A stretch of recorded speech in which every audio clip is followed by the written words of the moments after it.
वस्सलातु वस्सलामु अला सय्यिदिल अंबिया'i वल मुरसलीन।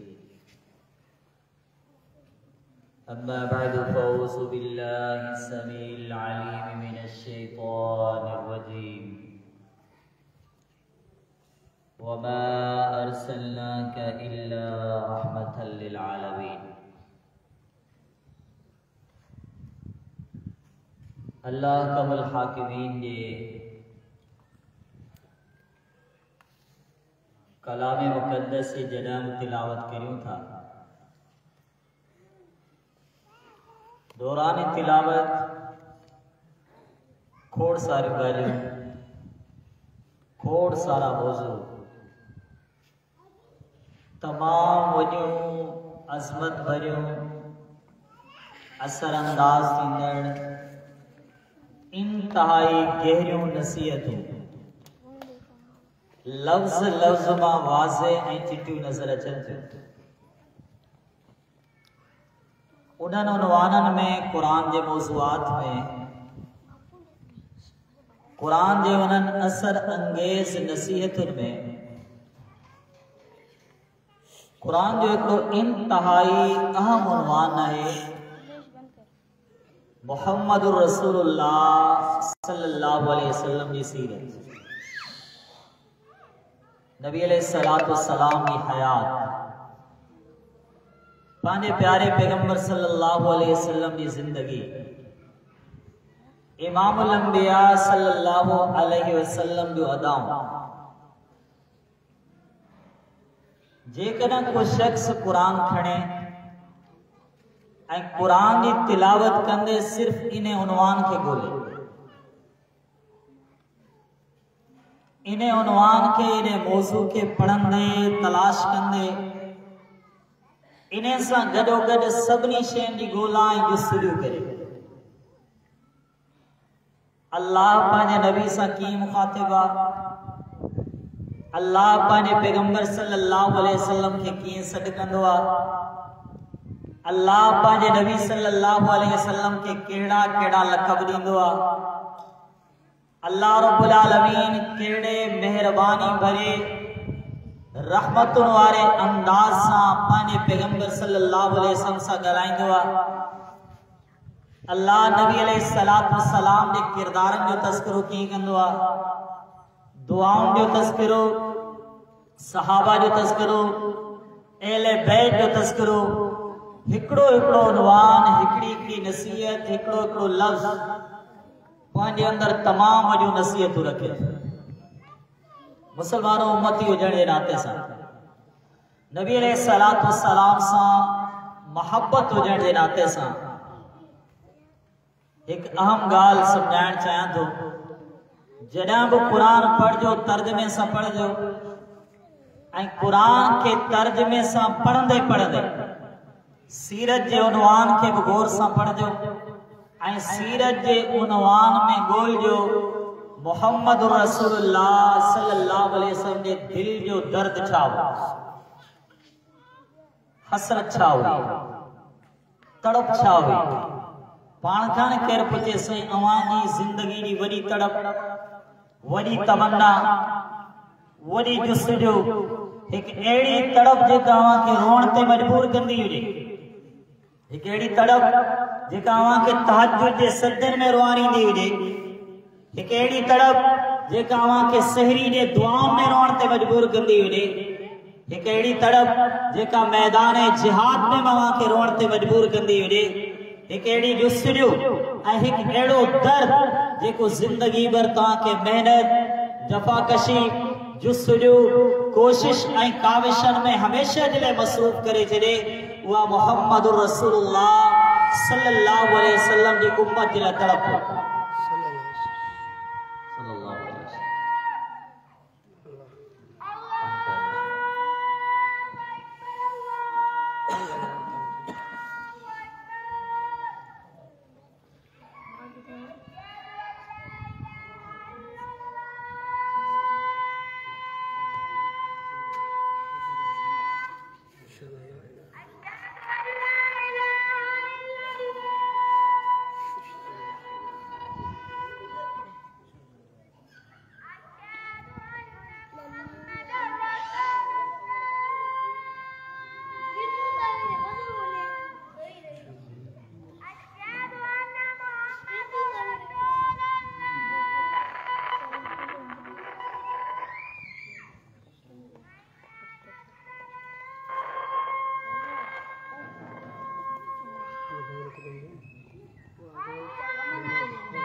मुहम्मदुर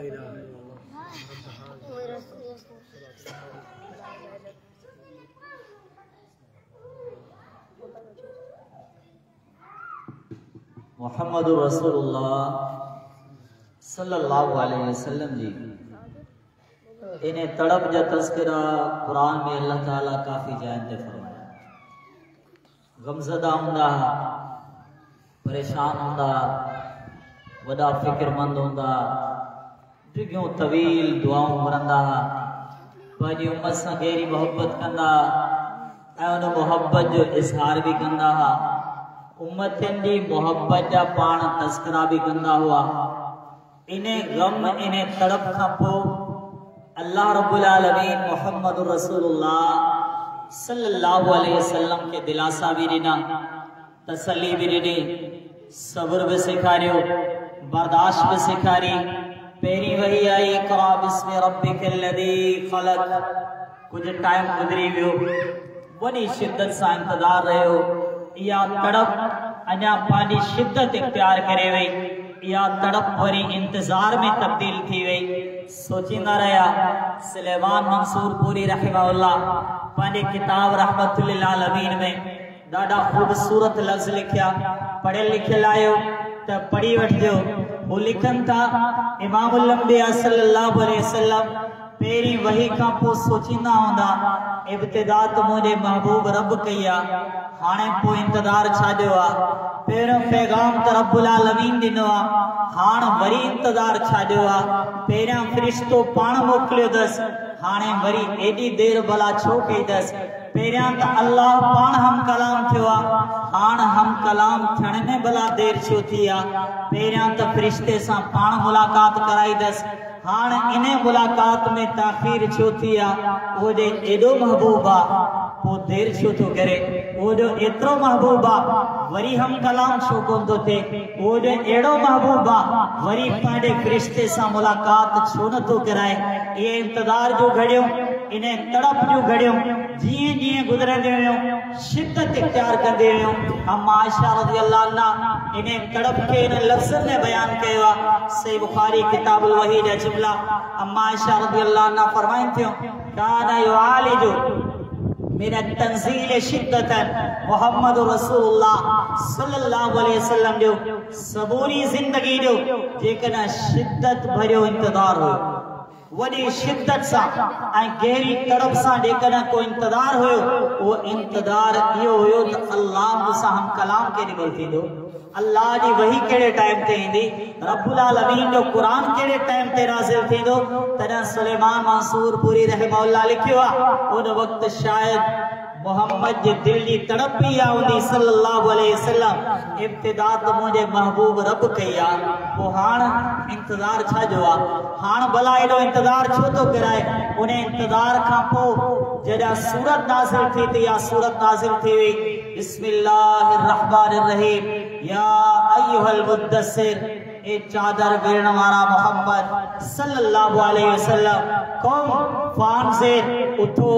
हाण ड्यारियो व रब्बक फकब्बिर पांडे रब जी किबरियाई ऐं वॾाई बयान करियो व सियाबक फतहिर पांडे कपड़न के पाकीदा रखो व रोज सफाजुर शिरक जी नजासत ऐं पलीती का हमेशा जे लाइ पाक रहो वला तमनुन तस्तक्सिर एरे अंदाज सां कहते एहसान न करियो तो बेहतर बदले जी उम्मीद रखंदा हुजो वले रब्बिक फस्बिर। हा पांडे रब्बुल आलमीन जी रज़ा खातिर जिंदगी भर सब्र कंदा रहो। अंदाज तो ॾिसो, उसलूब तो ॾिसो, लक़ब तो ॾिसो। अल्लाह रब्बुल आलमीन जे हम कलाम थियण जो अंदाज उन ते गौर त करियो। हिते के ॿिया लफ़्ज़ थी सघिया पे, हिन सूरत जो आगाज़ के ॿिए जुमले सां थी सघियो पे, हिते को ॿियो लक़ब थी सघियो पे। हैरत में ताजुब में आऊं कदा सोचींदो आ अल्लाह के पांडे हबीब ऐं पांडे महबूब सां केॾी गहरी मोहब्बत आ। हिन सूरत जे इब्तिदाई ने जुमले ने आयत सां आहे या अय्युहल मुद्दस्सिर ए चादर वेण वारा मोहम्मद सल्लल्लाहु अलैहि वसल्लम। इते भी मोहब्बत आ, इते भी मोहब्बत आ ऐं मोहब्बत भरियो अंदाज़ा चाहियो तो पहिरीं वही खां पोइ चादर वेड़े खौफ जी हालत में आराम करण दे ले गया हा मोहम्मद रसूलुल्लाह। ये आदाब अल्लाह के पसंद आई, ये अंदाज अल्लाह के प्यारो लगो। इन्हें अंदाज से रब्बुल आलमीन के मोहब्बत आ, इन्हें अंदाज के रब्बुल आलमीन कुरान ठाए छड़ियो। या अय्युहल मुद्दस्सिर, ए चादर वेरण वारा मोहम्मद सल्लल्लाहु अलैहि वसल्लम कुछ वक्त का पोवरी 20 सूरत नाज़िल थी, उन्हें में रब्बुल आलमीन जो सागियो अंदाजा। बिस्मिल्लाहिर रहमानिर रहीम। या अय्युहल मुज़म्मिल, ए चादर वेरण वारा मोहम्मद सल्लल्लाहु अलैहि वसल्लम कुमिल लैल इल्ला कलीला, रात जो क़याम कंदा करियो पर कुछ थोरो क़याम कंदा करियो। निस्फहु अव इनकुस मिन्हु कलीला, अध रात क़याम करियो या अध रात का कुछ घट करे बैठो। औ ज़िद अलैहि वरत्तिल कुरआन तरतीला, या अध रात का वधीक क़याम कंदा करियो, रुकनी रुकनी कुरान पढ़ंदा करियो। इन्ना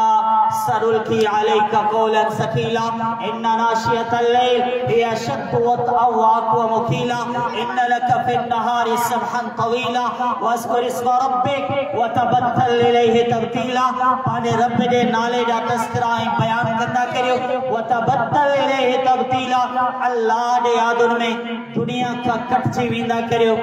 अदाओं, अंदाज, किरदार, उसलूब, सीरत, उसवा हसना केर पे सिखारे रब्बुल आलमीन, के पे सिखारे रहमतुल लिल आलमीन मोहम्मद रसूलुल्लाह सल्लल्लाहु अलैहि वसल्लम के। मुसलमानों, इन्हें अंदाज से कुरान को पढ़ो। अल्लाह पाने नबी से मुखातिब किए तो, अल्लाह पाने पैगंबर सल्लल्लाहु अलैहि वसल्लम की अदाओं किए तो बयान करे।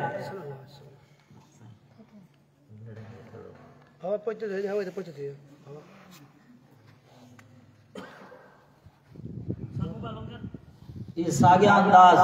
सागिया उसलूब। आऊं एक सवाल को पूछंदो वाला, इन समझो सजे मौजू में सिर्फ यही गाल समझाण चाहां तो जड़ा मोहम्मद रसूलुल्लाह सल्लल्लाहु अलैहि वसल्लम जो तज़किरो थींदो आ त अवानी मुनी दिल ते केडो असर थींदो आ। कोई इनकलाब का तब्दीली का रिक्कत, निगाह आली थी पवे, दिल रखी पवे, फरते मोहब्बत मां को गोड़ो खिरी पवे। तो तज़किरो के आम शख्सियत जो तज़किरो कोने, इते तज़किरो आ कायनात जे सब खां वॾे महबूब मोहम्मद रसूलुल्लाह सल्लल्लाहु अलैहि वसल्लम जो तज़किरो काम गाल तो कोने, इते तज़किरो आन महबूब शख्सियत जो जे फरमायो अहदुन जबलुन युहिब्बुना व नुहिब्बु, ओ त आहे पत्थर डोडे आहे तेको जबल, पर ओद जबल असां सां मोहब्बत कंदो आ, असां उन सां मोहब्बत कंदा। जे पैगंबर सां पत्थर भी मोहब्बत कंदा हो, जे पैगंबर सल्लल्लाहु अलैहि वसल्लम सां पत्थर भी मोहब्बत कंदा हो। मुसलमानों, पांडे वजूद पे केतिरो असर थींदो आ, पांडे जिस्म ते केतिरी रिक्कतदारी थींदी आ। पाण खे रसूलुल्लाह सल्लल्लाहु अलैहि वसल्लम जो मोहब्बतूं केॾियूं यादि ईंदियूं आहिनि। माज़ बिन जबल रज़ी अल्लाहु ताला यमन में वञनि पिया, कहिड़े अंदाज में वञनि पिया। वमा अरसलनाका इल्ला रहमतल लिल आलमीन, क़यामत अचणी अची वेंदी पर मोहम्मद जड़ो लीडर वरी कोने सल्लल्लाहु अलैहि वसल्लम। इमामुल अंबिया जड़ो हुक्मरान अगवान सरबराह सरदार वरी कोने इंदो। माज़ बिन जबल रज़ी अल्लाहु अन्हु सवारी घुरायो। माज़ के जो तमाम सवारी ते सवार थियो, माज़ रज़ी अल्लाहु अन्हु सवार थिया नबी अलैहि सलातो वस्सलाम मुहिम ए मिशन ते रवानो तकन पिया। पर अल्लाहु अकबर, आसमान यो मंजर ॾिठो होंदो। इमामुल अंबिया खतीबुल अंबिया मोहम्मद रसूलुल्लाह सल्लल्लाहु अलैहि वसल्लम पाण पंध हलन पिया, पर सहाबी के सवारी ते सवार कयो त सवारी ते सवार थी सहाबी सवारी कंदे हले पियो ऐं मोहम्मद रसूलुल्लाह सल्लल्लाहु अलैहि वसल्लम गॾो गॾु पंध हलन पिया। हुक्मरान हुजे तेड़ो हुजे, लीडर हुजे तेड़ो हुजे, सादगी आरसी हुजे तेड़ी हुजे, वेंदे वेंदे नसीहतूं कनि पिया। माज़ हुक्मरान ईअं करणी आहे, सरबराही ईअं करणी आहे, उसूल ईअं नाफ़िज़ करणा आहिनि। उसूल नाफ़िज़ कंदे कंदे रब्बुल आलमीन खां टिकणो आहे, तक़वा इख्तियार करणी आहे, रब्बुल आलमीन जो ख़ौफ़ दिल में मौजूद हुजे। नसीहतूं कंदे कंदे वञनि पिया ऐं नसीहतुनि में फ़िलहाल माज़ बिन जबल रज़ी अल्लाहु ताला ॿुधनि पिया। उन्हनि नसीहतुनि में हिकिड़ो जुमिलो आयो आहे, माज़ रज़ी अल्लाहु अन्हु लगे ईअं थो शायदि जेकॾहिं मोटी अचो, मुमकिन आहे शायदि जेकॾहिं मोटी अचो यमन मां वापसि त आऊं न मिलां, मुंहिंजी क़बर खां वाॾो गुज़र थिए, ए मुआज़ बिन जबल रज़ी अल्लाहु अन्हु शायद अवानी मोहम्मद सल्लल्लाहु अलैहि वसल्लम से मुलाकात न थे गाल सिर्फ एतरी हुई फबका मुआज़ जशान ले रसूलुल्लाह सल्लल्लाहु अलैहि वसल्लम सिर्फ एतरो बुधाऊं सिर्फ ये जुमला जिए न बुधाऊं मुआज़ बिन जबल रज़ी अल्लाहु अन्हु ज़ारो कितार रोन लगा गाल सिर्फ एतरी जुमला सिर्फ बा होया शायद आऊं न मिला मुझे कबर का वालो गुजरते एतरी रिक्कत तारी थी गोड़ा सारो कितार ट्रिमी हेठ गिरी पिया इन्हें रिक्कत जो कुछ हिस्सो तो पाण के मिले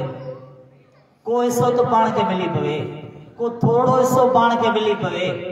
भला कुड़ी किरदार के अंदाज पाण के मिली पवन तो पाण मोहम्मद रसूलुल्लाह सल्लल्लाहु अलैहि वसल्लम सा ये मोहब्बत कंदा वड्यो मुसा घर पढ़ण वारा या मुसा घर जेके खतीब हैं उन्हनि खे याद हो दो अल्लाह ये लुड़ कबूल फरमाए अवाम दुआ करो तो अल्लाह कबूल फरमाए अजा खिताब जो आगाज हो जदा भी खिताब कयो सी मिंबर ते वेठा सी खुतबो दिनो सी तकरीर कई सी तकरीर भले केडी सादी होने जुमला बेशक केडा आसान होने जदा नालो वरतो सी मोहम्मद सल्लल्लाहु अलैहि वसल्लम नजर पौंदी हुई दादा साईं ज़ारो किताब रोई पौधा ला जाने तो कदा तस्करो गुण गया कल वेठे वेठे या गाल याद आई ज़ारो किताब रोई पौधा असा सोचिंदा सी उन वक्त इब्तिदा हुई आगाज हो सोचिंदा सी ये गुड़ा छो केर कोन थो रहे वो दादा से छो तारो बी का आली कोन थी थे सिर्फ नालो बुधी रोई पौंता गाल हो समझ में कोन आई वो हदीस पढ़ी सी उन हदीस में अबू बकर रज़ी अल्लाहु ताला अन्हु जो अंदाज पढ़ियो सी तदा या गाल समझ में आई नबी अलैहिस्सलातु वस्सलाम खुतबो ॾियनि पिया खुतबो इरशाद कंदे कंदे पांजे सहाबा किराम में एक गाल जो ऐलान कन था पाण फरमाइन था अल्लाह पांजे एक बाने के इख्तियार ॾिनो त अल्लाह जो बानो दुनिया के इख्तियार करे या पो आखिरत के इख्तियार करे अल्लाह जो उन बंदे दुनिया के इख्तियार कौन के हुआ अल्लाह जो बाने आखिरत के इख्तियार के हुआ गाल सिर्फ एतरी हुई केर कौन रुनो काख आली कौन थी पर अबू बकर रज़ी अल्लाह अन्हु सारो किताब रोई पे सहाबा किराम फरमाइन था असा डिठो असा के वडो ताजुब असा के वडी हैरत थी हत्ता के हदीस रावी चे तो आऊं सोचा पे इन बुजुर्ग के छा थियो इन वडी उम्र दे अबू बकर रज़ी अल्लाह ताला अन्हु के छा थियो अल्लाह जे नबी सल्लल्लाहु ते एक आम बाने ए अल्लाह जे बंदे दी गाल कई आखिर केड़ी गाल जो अबू बकर रज़ी अल्लाह अन्हु सारो किताब रोई पिया थे तो चंद दिहाड़ा गुजरिया तो महबूब मोहम्मद रसूलुल्लाह सल्लल्लाहु अलैहि वसल्लम दुनिया में हलिया विया तो असा के खबर पई तो को आम बानो कोन होयो वे वजन वारा हा मोहम्मद रसूलुल्लाह सल्लल्लाहु अलैहि वसल्लम ऐ को इया खबर पई वकाना अबू बकर आलमना अबू बकर रज़ी अल्लाह अन्हु सहाबा किराम में वडे का वडा आलिम मुसलमानों इया मोहब्बत किथे सवाल या तड़प किथे कदा पाने पाण का यो सवाल पुछंदा करियो ते एक आम गाल आ खडी जो वण सामुआन असा पानी पूरी जिंदगी में कदा ॾिठो आ खडी जो वण रुनो होजे को वण रुनो होजे सुदका भरे रुनो होजे वडे आवाज सा रुनो होजे नामुमकिन आ उन दिहाड़े गाल सिर्फ एतरी थी हुई मोहम्मद रसूलुल्लाह सल्लल्लाहु अलैहि वसल्लम उन खडी जे थुड़के छड़े हो ऐं छड़े बस थोड़ो फासले दे घणो परे बिना थोड़े पासे ते बीठा हा मोहम्मद रसूल सल्लल्लाहु अलैहि वसल्लम सहाबा किराम फरमाइन था जे नाची जो वडो आवाज हुंदो आ एड़े आवाज में असा रोण जो आवाज खडी दे थोड़ मजा बुधो के साहबी चयो जिए के ढगे जो आवाज हुंदो आ एड़े वडे आवाज में असा खडी जे थोड़ मजा रोण जो आवाज बुधो ऐ इमाम लंबिया वबार सल्लल्लाहु इल्ला रहमतुल लिल आलमीन सोचे ना भला खडी जो थोड़ा रोए पियो त छा थियो भला खडी जो थोड़ा इने वट केड़ो शोर इने वट केड़ो एहसास इने वट केड़ो अकुल भला इने के कजे त आखिर छा करे सहाबा किराम फरमाइन था जी रोण जो आवाज बुधाओ न ये मोहम्मद रसूलुल्लाह सल्लल्लाहु अलैहि वसल्लम मिंबर त लथा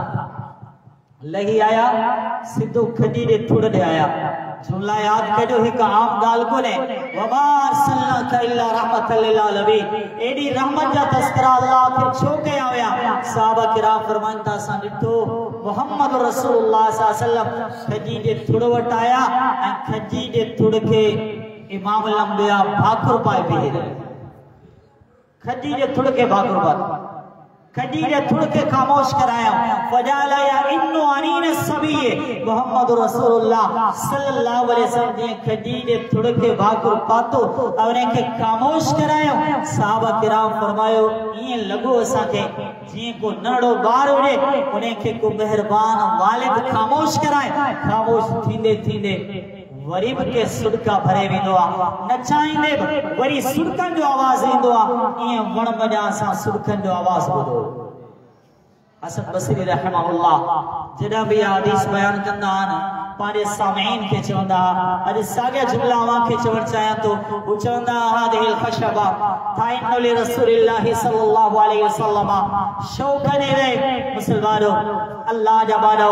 अल्लाह रब्बुल आलमीन दी इबादत करण वारो एक खडी जो थोड़ा जेको मोहम्मद रसूलुल्लाह सल्लल्लाहु अलैहि वसल्लम दी मोहब्बत में रहनो आ सवाल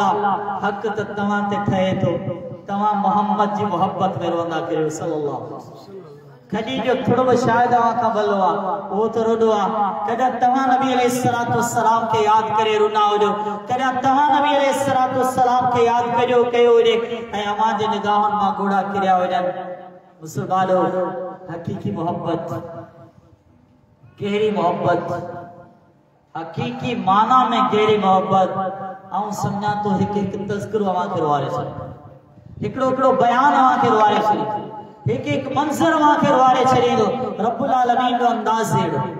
कुरान एड़े उसलूब सा मोहम्मद रसूलुल्लाह सल्लल्लाहु अलैहि वसल्लम से मुखातिब थियो है टी सूरज जो भी तस्करो करना आलो रब्बुल आलमीन फरमायो उते भी इंतजार हो अल्लाहु अकबर मुझे तो मोहम्मद रसूलुल्लाह सल्लल्लाहु अलैहि वसल्लम की तड़प इमामुल अंबिया का इंतजार कुरान से मोहब्बत तिलावत से मोहब्बत वही से मोहब्बत उम्मत से मोहब्बत दावत से मोहब्बत दावत तबलीग से मोहब्बत पानी उम्मत के समझाण जे अंदाज से मोहब्बत उम्मती हिदायत ते अची वने उन्हें नी तड़प पे उन हिदायत से मोहब्बत एतरी के चई छड़ियो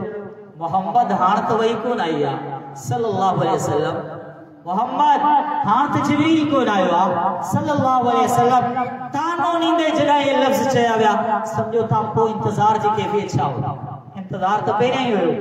मोहब्बत तो पहले ही हुई तड़प तो पहले हुई समझो ता जे कर के तानो नहीं वठे त हाण उन इंतजार ए तड़प जी वरी के भी अच्छा होंदी इंतजार में कुछ दिहाड़ा गुजरिया वो वरी जिब्रील आयो वरी अल्लाह जो कुरान नाज़िल थियो वरी एक सूरत खणी जिब्रील अलैहिस्सलातु वस्सलाम आया बिस्मिल्लाहिर रहमानिर रहीम आऊं जे कदा ए छवा त गलत न थींदो उन सूरत जो मौजू है मोहम्मद रसूलुल्लाह सल्लल्लाहु अलैहि वसल्लम की जिंदगी उन सूरत जो मौजू है मोहम्मद रसूलुल्लाह सल्लल्लाहु अलैहि वसल्लम की सीरत उन सूरत जो उन्वान है नबी अलैहिस्सलातु वस्सलाम की हयात मुबारक जो खुलासो फरमाए बिस्मिल्लाहिर रहमानिर रहीम वस्सुहा कसम है सुबह जे वक्त जो वल्लैलि इदा सजा कसम है रात जो जेका डी के ढके वठंदी आ मा वत्तअका रब्बुका व मा खला ए मोहम्मद सल्लल्लाहु अलैहि वसल्लम अवाने रब अवा के छडियो कोने अवा का बेजार बन थियो आ वलल आखिरतु खैरुल लक मिनल ऊला दुनिया के मुकाबले में आखिरत तवादले वदीक बेहतरा वल सौफ युतीका रब्बुका फतरदा अवा जो रब अवा के एतरो अता कंदो जो अन करीब तवा जल्दी खुश थी वेंदो अलम यजिद के यतीमन फावा छा यतीम न हुयो अल्लाह अवा के पनाह अता कई वो वजदक ज़ालन फहदा तवा हिदायत का हटल न हुयो रब्बुल आलमीन अवा के हिदायत अता फरमाई ए मोहम्मद रसूलुल्लाह सल्लल्लाहु अलैहि वसल्लम वो वजदक आइलन फागना तवा ये समझो बेसहारा हुयो रब्बुल आलमीन अवा के हमेशा दिलाए घड़ी करे छड़ियो अक्ते अल्लाह रब्बुल आलमीन हिदायत रिन्यू फमल यतीम फला तकहर व मसाइल फला तनहर व अब्बा बिनिअमत रब्बिक फहदिस ए मोहम्मद रसूलुल्लाह सल्लल्लाहु अलैहि वसल्लम आने रब्बुल आलमीन जे नेमतुन जो तज़किरो ऐ बयान करियो पूरी सूरत जो तर्जुमो उन्वान पढ़ी ॾिसो बुनियादी उन्वान अवा के जेकॾहिं नज़र ईंदो इहो उन्वान आहे महबूब मोहम्मद सल्लल्लाहु अलैहि वसल्लम जी जिंदगी वही बारीक पेरी सी हर एक नुक्तो जिंदगी दे नबी अलैहिस्सलातु वस्सलाम जा मुख्तलिफ रुख नबी अलैहिस्सलाम जी जिंदगी जा मुख्तलिफ पहलू रब्बुल आलमीन उन्हें के किए बयान करे छड़ियो बयान तके पर अल्लाह जी मोहब्बत बयान तके पर अल्लाह जी रहमत उन्हें के केड़े अंदाज से बयान कया मुंह में हिम्मत ही कोरे मोट लफ्जी कोरे मुंह में ताकत ही कोरे अल्लाह पेरे अब्बा कसम खे आए उन्हें का पोपाड़ी मोहब्बत जो इज़हार कयो अल्लाह मोहब्बत जो इज़हार करे कैसा महबूब मोहम्मद सल्लल्लाहु अलैहि वसल्लम अल्लाह जी मोहब्बत जो इज़हार मोहम्मद रसूलुल्लाह सल्लल्लाहु अलैहि वसल्लम वरी कसम खाने का बाद वसुहा कसम आए सुबह दे वक्त जो वल्लैली इज़ा सजा कसम आए रात जो जेका डी के ढके वठंदिया मा वद्दाका रब्बुका व मा क़ला ए मोहम्मद सल्लल्लाहु अलैहि वसल्लम तुम्हारे रब वा के छडियो कोने वा का बेजार वथ दुनिया छडे वने इंजो मफहूम ये थे तो दुनिया छडे वने पर मोहम्मद अल्लाह तो कौन छड़ियो सल्लल्लाहु अलैहि वसल्लम मानू तो छड़े वने अल्लाह रब्बुल आलमीन तो कौन छड़ियो परे चढ़वाला बेशक परे थी वने रब्बुल आलमीन तवा के कौन छड़ियो वबा कला ए मोहम्मद सल्लल्लाहु अलैहि वसल्लम हमारी जिंदगी दी का घड़ी को रुख को पहलू को वक्त एड़ो कोन आयो जो अल्लाह जी मोहब्बत का वो खाली हुए अल्लाह जे रास्ते का वो खाली हुए रब्बुल आलमीन रहमत का वो खाली हुए मा वद्दाका रब्बुका व मा क़ला ए मोहम्मद रसूलुल्लाह सल्लल्लाहु अलैहि वसल्लम अवाने रब्बा के छडियो कोने अवा का बेजार बनथियो ओए मोहम्मद रसूलुल्लाह सल्लल्लाहु अलैहि वसल्लम आप पूछा तो अवा के मुखे घणा याद इंदा है पाण पांजे नबी के घणो याद करना है नबी अलैहिस्सलातु वस्सलाम की सीरत के केतरो याद करना है नबी अलैहिस्सलातु वस्सलाम के किरदारन के केतरो याद करना है दुख्तूर आयसिल करनी किताब लिखन था किताब जी इब्तिदा में मुकदमे में के जुमला लिखन था जुमला एडा वणया जो दिल ते नक्श थी विया चे तो इहो किताब लिखण दे लाए इहो किताब लिखण दे लाए जिंदगी जा के चंद साल ना चवंता मु जिंदगी जा 50 साल एक सोच में सर्फ करे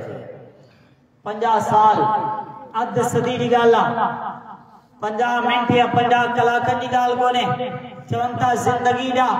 50 साल मो एक सोच में गुजारे छड़या केडी पाकीदा सोच केडी मोहब्बत से भरल सोच हुई केडी इबादत जे अंदाज से भरल या सोच हुई अर्श जे रब जो कसबा या सोच भी इबादत या सोच भी इबादत या सोच केडी बड़ी इबादत उन्हें के अल्लाह जाने उन्हें के अल्लाह जाने तो तो जिंदगी जा 50 साल मुने सोच में गुजारिया जुमलो जुमलो बुधरियो आ याद भी कंदा हलजो जे तो सोचींदो आ मुजा नबी खिलंदा हा ते के लगंदा हा मुजा नबी रोंदा हा ते के लगंदा हा महफिल में रहंदा हा तो भला पो के लगंदा हा दोस्तन संगत हुंदा हा भला पो के लगंदा हा पांडे विदरन में हुंदा हा पो भला के लगंदा हा मस्जिद में हुंदा पो के लगंदा जरा खिताब कंदा पो मुजा महबूब के लगंदा सल्लल्लाहु अलैहि वसल्लम मैदान जिहाद में विंदा वरी के लगंदा तहज्जुद पढ़ंदा पो के लगंदा दुआऊं करंदा पो भला के लगंदा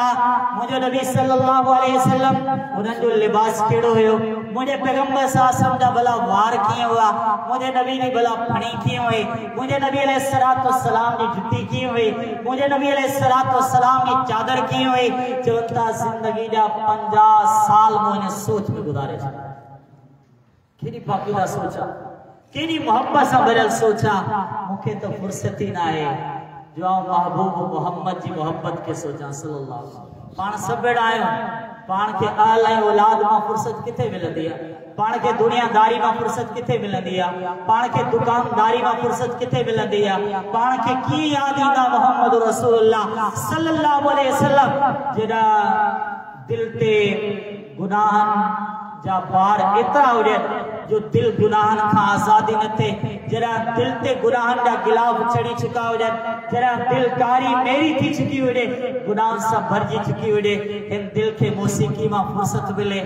त कुरान ॿुधे हिन दिल के गुनाहन का फुर्सत मिले ते नेकी दी गाल करे हिन दिल के गुनाह दी मोहब्बत का फुर्सत मिले ते दिल अल्लाह जी मोहब्बत जी गाल करे हिन दिल के दुनिया दी मोहब्बत में आजादी मिले ते मोहम्मद रसूलुल्लाह सल्लल्लाहु अलैहि वसल्लम दी मोहब्बत जी गाल करे उन दे बारे में सोचे उन ते गौर करे उन ते विचार करे उन दे बारे में सोचींदे सोचींदे जिंदगी गुजारे असा तो कौन सोचींदो सोचवा पर ही जात एड़ी हुई ही हस्ती एड़ी हुई जे हस्ती दी सीरत काफरन के भी सोचण ते मजबूर करे छे थॉमस कार्लाइल पारी किताब हीरोज इन वर्शिप में लिखे तो एक जुमलो आऊं समझा तो मुझे हमारी दिल ते दस्तक दे समझाण जे लाइ काफी आ चे तो आया ईसाई पर मुखे मोहम्मद सा मोहब्बत सल्लल्लाहु अलैहि वसल्लम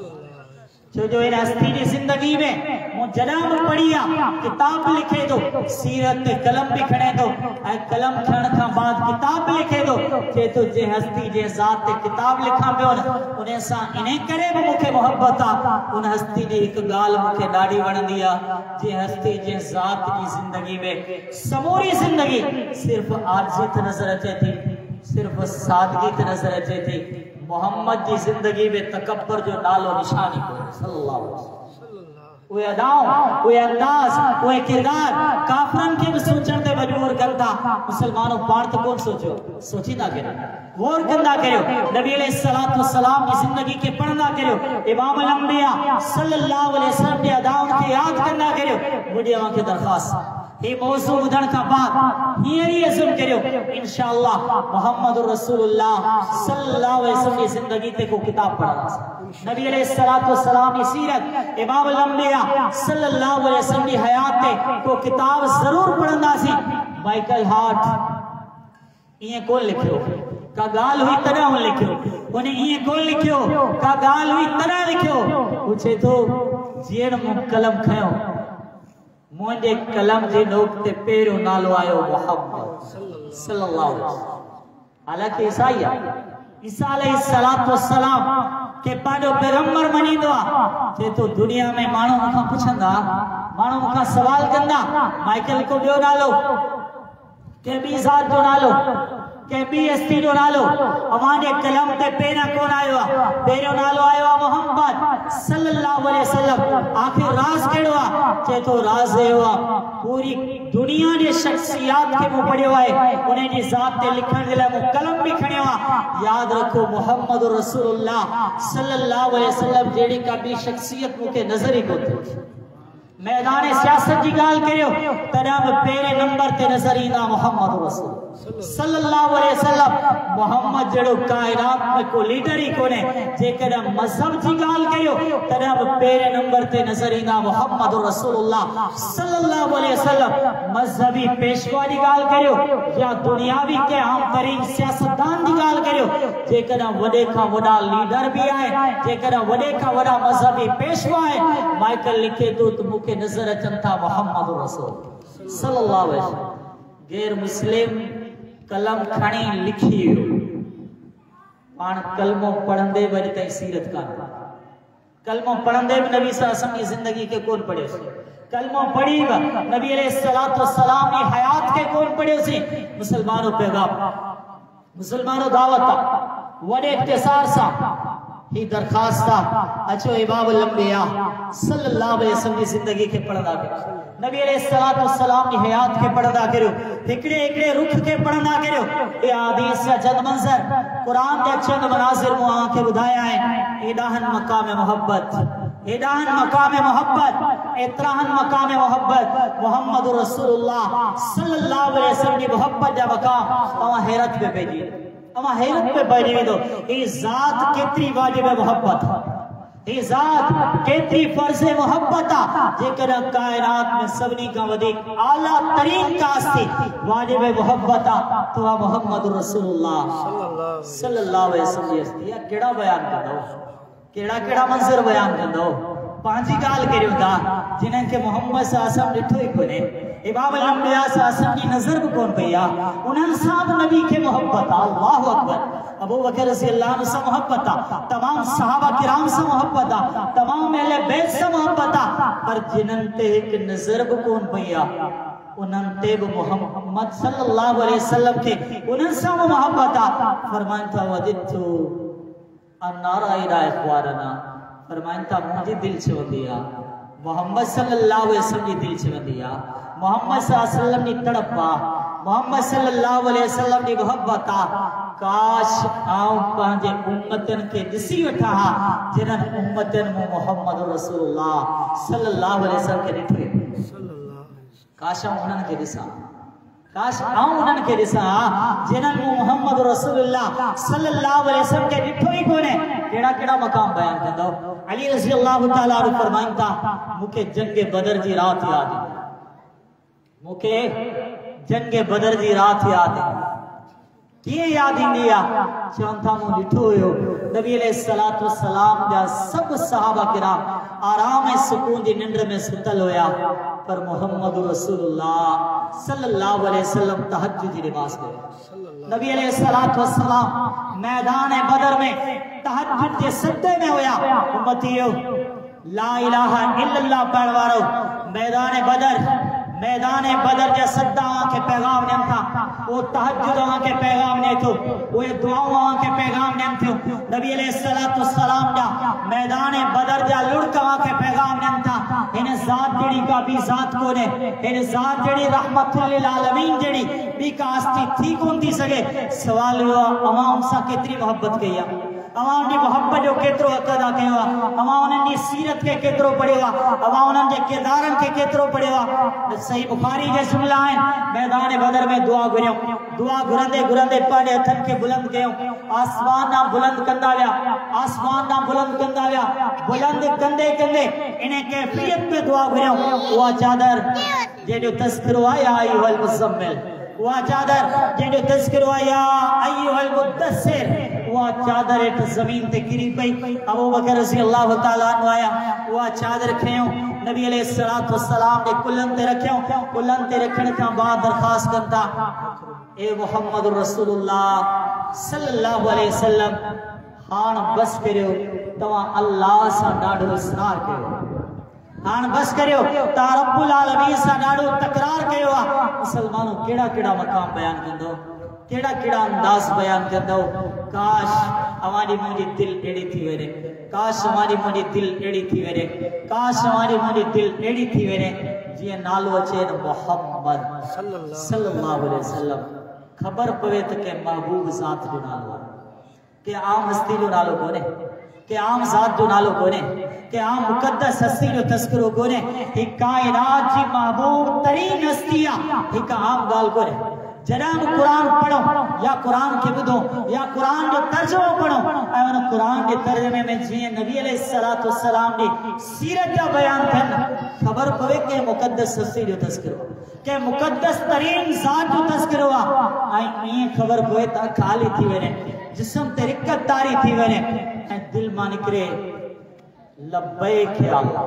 हे मुंहिंजा अल्लाह लब्बैक, जीअं तूं चवंदो ईंदे आऊं ईअं कंदो वेंदुसि, जीअं हुकुम ॾींदो वेंदे आऊं कंदो वेंदुसि, जेके फरमान तुंहिंजा जारी थींदा वेंदा समेना वातारा मुंहिंजा अल्लाह ॿुधो ऐं आऊं फरमा बरदार थियुसि। मुसलमानों अवां खे मूंखे अहिड़ी दिलि जी ज़रूरत आहे।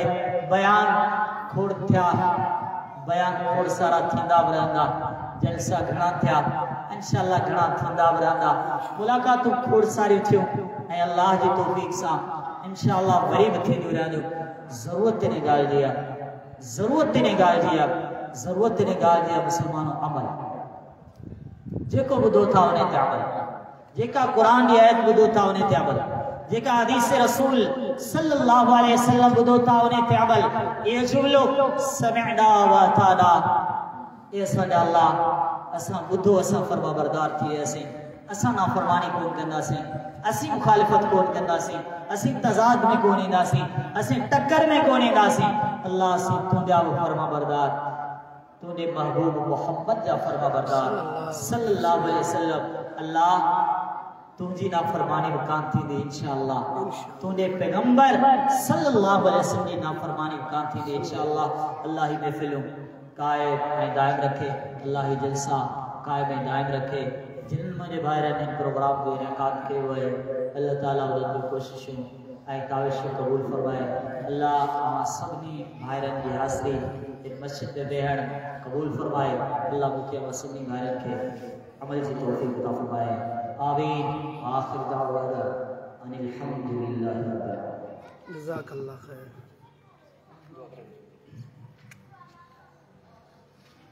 अल्लाहुम्मा इन्ना नस्अलुका